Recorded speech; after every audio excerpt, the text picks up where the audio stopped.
Don't forget, you have to say something about yourself. I will, but I want to say something about you first. Thank you for setting this up, having everybody here. Thank you all for coming. And thanks to David for accepting my manuscript. Yay! It's already outside. And that's what I'm going to read from. These are all prose poems, for the most part, that have something to do with celebrity. Some of the celebrities you might not have heard of, which sounds kind of ironic because they're supposed to be celebrities. Just Google it. It would take too long to explain. This first poem is in 5 kind of blurby type sections. Glynis Johns, the authorized biography. Googling will get you to the first round of the Most Beautiful Actress net brawl, where Glynis Johns was brutally skewered by hyena-faced Miriam Hopkins. Pity poor Lee Meriwether, who had to contend with the pesky man-to-man defense of Grace Kelly. I have watched Mary Poppins 37 times. The last 36 times, I have fast-forwarded through most of it, pausing and slow-mowing, only to gaze into Glynis Johns' bare mole that smolders on her left temple. A mole usually covered by makeup artists during those prudish golden times. Meanwhile, all eyes were on Julie Andrews, bringer of evil. What about the 1956 Pulitzer Prize for Photography Indeed, won by the New York Daily News after a punk with a camera strolled outside his office and took a picture of a plane crash? Yet, Glynis Johns with her 1956 Thunderbird went largely unnoticed. In it, she stands behind the intimidating driver's side door, her left arm bent sharply to apply pressure, to avoid getting trapped in the jaws. Oh, to be those jaws. Her hair is, of course, windswept. When Mary Poppins got its ass handed to it by My Fair Lady at the Oscars, save for Best Actress winner Andrews, bringer of evil, some Russian-born French actress with a summer home in Canada won for Best Supporting Actress. She'd co-starred in Zorba the Greek, an admirable Lust for Life lesson, woefully devoid of moles.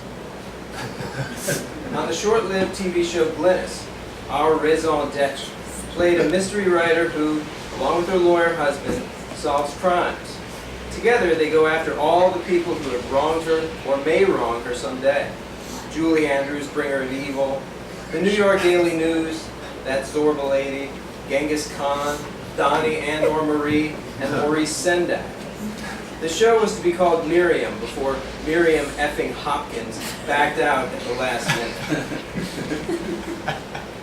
This poem is for my friend Jesse, who is here. The Andrew Lloyd Webber Lecture, Colorado Springs Fine Arts Center, April 1st, 1989. Still boyish at barely 41, he strides to the stage in a dreamy gait, cribbed from Pink Floyd. 500 pairs of eyes fixate on his lips, which the fans can't wait to see move.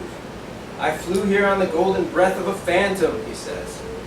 Webber waits a split second too long for the laughter to subside, as the audience transfers its attention to a man, perhaps a century old, who has just bumped into a mobile sculpture. With gnarled, bony fingers, the man directs the work of art into an asymmetrical spin. He mouths encouraging words to it, coaxing it into somersaults, the haymakers that stifle speech. This man relies only on pantomime, having lost his voice years earlier when he swallowed too many snowflakes. Meanwhile, Webber, not visibly annoyed, begins to applaud.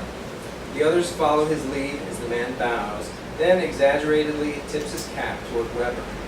Holding up a tightly closed fist, the old man opens his hand to reveal nothing. He nods broadly at the composer before exiting into the muted Mile High. Brian Wilson begins to compose Good Vibrations outside Dripping Cave, California, 1966. Every spring, he chastises Mike Love for bringing him here. They have it all wrong, Wilson says. It's always wrong. He points out the flawed harmonies, atonalities, how the olive warbler's two-note ambulance phrase belongs elsewhere, separated from that of the Toei, a monotone specialist like that newcomer Nico, but an octave higher. He would make the marsh wren sit out. It's chick, chicka, chicka, chicken scratch, a bit too James Brown for the setting. He waits for sage thrashers to rest a measure as they prattle like old ladies under hair dryers. Only the kingbird with its metallic treble approximates adequacy. But wait, amid the drumroll trill of wings, a star emerges in the hermit thrush, which Wilson hadn't identified on previous visits. He likens himself to Hammond uncovering Holiday, basking in that untapped ache, that signature phrasing. Wilson now cries out, commanding the singing to start over, to open with a hush of hermit thrushes, 4 of them. Then the kingbirds must come in, with purple finches on background vocals. "You're still not getting it, Mike," Wilson whines, while unfolding a crumpled piece of staff paper, eyeing 5 lines on which to color the pictures of birds. This one has some bad words in it, so we're going to have some bad words. This one's really bad. It's okay. Klaus Kinski and Werner Herzog play Yahtzee, Machu Picchu, 1972. Petulant cries of native birds again, slip beside the crunch of dice in a shaker. With 2 turns left, Kinski appears landslide bound, taunting Herzog, who's nearly 8,000 feet from an upper-level bonus. These dice, so perfect, so milky white. The inside of a young girl's thigh, Kinski purrs as he completes a small straight. Herzog copes by counting fibers of syrupy clouds. He settles for the lowest possible 4-of-a-kind score. 6, Kinski mutters. What a coincidence. My cock is 6 inches, folded in half. Kinski collects 2 3s and 2 2s and must X out his full house. Inexplicably, he refuses to call on his conquistador henchman, fucking asshole. Herzog somehow produces a 5th ace on his final roll, attributing the success to Incan spirits. Claiming his prize, he runs to Kinski's hut, returning with a 1/2 by 1/2 inch square of German chocolate, precious as a dozen lost gold cities. Auf Wiedersehen, Herzog whispers, before chomping lustily, a breath from Kinski's face. You should have pulled the trigger, Kinski says, exhausted, his face a doomed raft teeming with monkeys. Everybody should have a poem about Don Knotts, I think. Don Knotts returns to his hometown of Morgantown, West Virginia in 1982. He left to become the voice and straight man for Danny Hooch Matador, to whom he applied Murphy's oil soap nightly. A top casting agent would tap him to make Andy Griffith better looking, less awkward. All the while he meticulously adhered to the discipline passed on from his mother, who ran a boarding house. On 1980s TV, he began to permit himself to stretch, to portray a gaudily clad lecher, slinging double entendres like hot coals. Today he will receive the key to the city, grand marshal a parade through his old neighborhood, and visit his father's grave, where alcoholism and schizophrenia labor to decay. Known for bug-eyed double takes, he's genuinely taken aback when introduced to his alma mater's latest convenience, a personal rail system, which, nondescript in a tan windbreaker and tweed cap, he will ride alone until dawn. You had a Boston poem. I've got a Boston poem, or a Massachusetts poem. Nice. And I know you're not supposed to kick a guy when he's down, but it happens. Sounds romantic. It happens. Bain and Company's Willard Mitt Romney. Kick away. At Studio 54. On its second day, New York, April 27, 1977. Should we all just be... Do what you gotta do. Day 1 wouldn't have worked, what with booze for sale sans license, but today was fair game.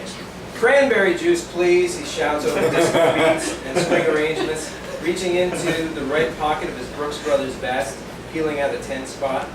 Keep the change. Looking up at the ceiling, he's unable to determine what use the man in the moon would have for a tiny spoon. When he reaches the room encased in rubber, he removes a Waterman pen and tiny notepad from the left vest pocket, jots down, brilliant concept. That would keep our boardroom clean once and for all. Weaving through colors, he catches his breath before a bearded, shrouded man with a parabola of light emanating from long hair, purple shadow smeared on eyelids. Don't worry, the man says. I'm not who you think I am. Steve is in there. Pointing a bony finger toward a green door, the man directs the 30-year-old Mitt toward the meeting, where he hopes to consult, to lay the groundwork for financial solvency, to advise how to make the scene without losing your shirt. The room behind the green door appears tiny but stretches past R-rated, so our man swiftly exits, wipes 4 inches of glitter off his floor shimes before re-entering the Cadillac back to LaGuardia, while the notebook burns a hole in his pocket.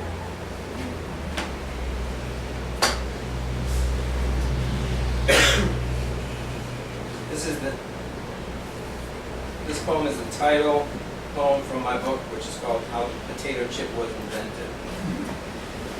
The true story sprang from the relationship between Commodore Cornelius Vanderbilt and cook George Crumb in Saratoga Springs, New York. Vanderbilt, no more a real Commodore than Lionel Richie, was the great something or other of Anderson Cooper, who tells true stories on CNN. Crumb, who was a Native American, fried some potatoes for the Commodore, who, unlike Sunday morning, became uneasy when he found the taters too thick and subsequently sent them back. Like those irate cooks you see on reality TV shows, Crumb must have muttered something under his breath. Keep in mind, this was the mid-1800s, and in a town that would become known for giving birth to Don McLean's American Pie. So the cook likely said, "Who the fuck does this guy think he is?" Unfortunately, the answer to his question was, "A fucking Vanderbilt, fuckface, so watch your ass." Crumb, a name marginally better for a cook than Johnny Rat-infested, nonetheless demonstrated his mastery of Caucasian culture by engaging in passive-aggressive behavior. He cut the Commodore's potatoes wafer thin, or as thin as Anderson Cooper's sexuality privacy veil.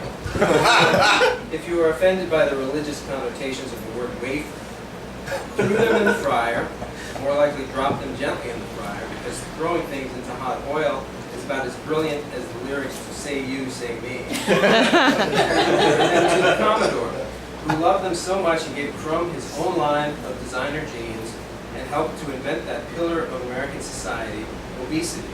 This defining moment would become known as the day the music died. I think I'm going to I'll do 2 more. We all need more Richard Nixon in our lives. Richard M. Nixon attends Star Wars premiere. Brea Mann Theater, May 25th, 1977. Hell-bent on seeing the latest space movie, he insists on standing in a line infested with kids. Pat and he are the last to be let in before a velvet rope separates the theater from tears.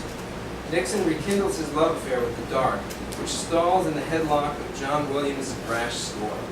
He watches backstory scroll across the screen. "Words," he grumbles. "No one reads more than I." Scenes ahead, he cringes.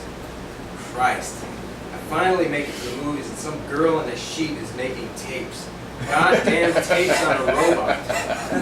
Deeming Skywalker a long-haired sissy, he waits for a positive, taking in exotic characters that remind him of trips overseas. Finally, he beams as Vader tenses up his fist to cut off a minor character's breath. He mumbles to Pat, "Now that's something that would come in handy." Seconds later, Vader releases his grip as an afterthought, a defiant wave. This one is kind of, you have to see the visual. There are line numbers, there's a stop sign. It's called Reading Comprehension Segment from Verbal SAT 1984. In 1983 AD, English rock band The Police released the album Synchronicity. Pop music's answer to the Sistine Chapel, Synchronicity contained Sure Thing #1 singles, Every Breath You Take and King of Pain, while Wrapped Around Your Finger and Synchronicity 2 each peaked at #9 on the charts. To the chagrin of turd lovers, the Andy Summers warbled Mother was not released as a single. Our masterpiece upstaged an impromptu visit from Christ to win 3 Grammy Awards. Giddy as a dislocated knee in a JV basketball scrimmage, Synchronicity boldly flaunts its distinctive cover, which depicts band members in mock irreverent poses, topped with electric turquoise, goldenrod, and candy apple washes of certifiably edgy paint. The 3 stripes are believed to symbolize the Holy Trinity, the number of members in the band, or frontman Sting's favorite soul portraits from James Joyce's A Portrait of the Artist as a Young Man. and then we get to the questions about this passage. 1. The lyric, caught between the Scylla and Charybdis, referred to and wrapped around your finger, line 5, could mean A, whatever you want it to mean, for Sting's disingenuous advice. B, the same as the idiom, caught between the devil and the deep blue sea, to which Sting ill-advisedly refers later in the song. C, you should have listened to Mrs. Crest during the Greek mythology unit, so you wouldn't have to spend most of your test time staring up the gym ceiling. D, either way, you're fucked. 2. The album's title, Synchronicity, is a reference to A, Carl Jung's theory of the same name, B, Arthur Kessler's book, The Roots of Coincidence, which mentions Jung's theory and, surprise, surprise, was one of Sting's favorite works of highbrow esotericism. C, the chance that two events, for example, the birth of Sting and the Netherlands' launch of its first national television station on October 2nd, 1951, could share no causal relationship but nonetheless happen together in a deeply meaningful way.